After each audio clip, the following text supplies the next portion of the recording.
शहर वेझो भारतीय जारियत सिंधु तास मुआदे की भनकड़ी खिलाफ रतो बोक भूरो रायमो में स्कूली शागिर्दनि पारां एहतजाजी रैलियूं, नारा हया विया पाकिस्तान जिंदाबाद, पाक फौज जिंदाबाद।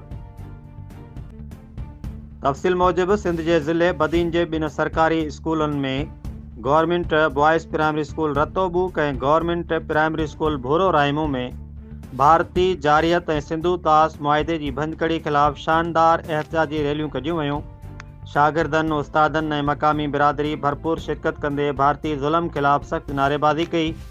रतोबूक स्कूल में हेडमास्टर साबूबूक और साईं गुलाम मुर्तज़ा जमाली की अगवानी में रैली निकती, जंहिंमें दर्जने शागिर्दनि बैनर और पली कार्ड खणी भारतीय जारियत के खिलाफ और पाकिस्तान के हक़ में नारा हया। शागिर्दनि जा जज्बा बुलंद हुआ, जेके नारा लगा रहा हुआ पाकिस्तान जिंदाबाद, पाक फौज जिंदाबाद, सिंधु दरिया ते हक़ वठंदासीं, भारत होश कर। साॻी रीति गवर्नमेंट प्राइमरी स्कूल भूरो रायमो में हेडमास्टर साईं उर्स रायमो, साईं छनियो मेंगवाड़ और उस्ताद जबार दर्स की अगवानी में एहतजाजी रैली कढी वई। रैली स्कूल का शुरू थी गोठ के मुख्तलिफ घिटिन में गुजरी सिंधु दरिया के पानी के तहफ़ुज़ के हक़ में नारेबाजी कंदे भरपासे के रहवासियों जो ध्यान छिकायो।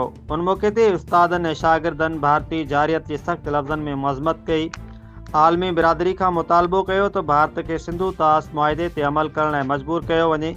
उस्तादनि खिताब कंदे चयो त सिंध जी ज़राइत सिंधु दरिया से हयात है।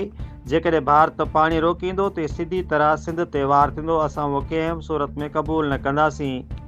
असां हर सूरत में हर कदम ते पाक फौज से गॾु आहियूं। रैली जो इख्तिताम कौमी तराने और दुआ से किया वियो।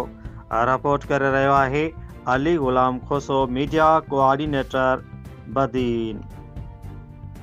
शागिर्द उस्ताद सब इन वक्त मुल्क से कुले में मिलाए बीठा आयूं।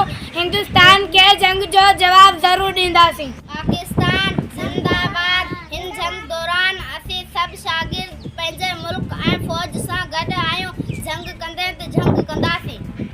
हिन जंग वारनि माहौल में असांजो हौसलो बुलंद आहे। असीं सभु पाक फौज सां गॾु आहियूं।